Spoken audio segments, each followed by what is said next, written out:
flood warning for southern Hopkins County in northwestern Kentucky, Christian County, Kentucky, Muhlenberg County, Kentucky, Todd County, Kentucky, Caldwell County, Kentucky, Lyon County, Kentucky, Trigg County, Kentucky, until 4 a.m. Sunday.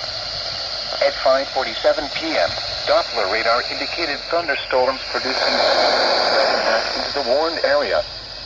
The rain that falls this evening will be on top of heavy rain that has already caused widespread flooding earlier today. Numerous roads are either closed or impassable, and that is only expected to worsen through the evening. Between 2 and 5 inches of rain has already fallen. Additional rainfall amounts of 1 to 3 inches are expected in the warned area. Flash flooding is already occurring and is expected to intensify. Significant flash flooding is likely. Expected hazards include life-threatening flash flooding, thunderstorms producing flash flooding.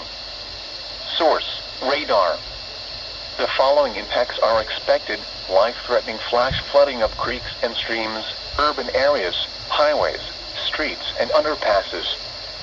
Some locations that will experience flash flooding include Hopkinsville, Madisonville, Oak Grove, Princeton, Central City, Dawson Springs, Cadiz, Eddyville, Elkton, Fort Campbell, Energy Lake Campground, Woodlands Nature Station, Cravens Bay Campground, Wranglers Campground, Land Between the Lakes Area, Golden Pond Visitor Center, Turkey Bay, DeMumbers Bay Campground, Birmingham Ferry Recreation Area, and Hillman Ferry Campground.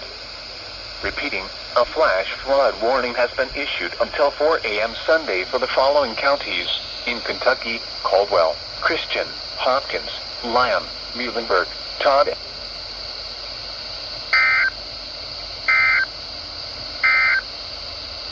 What?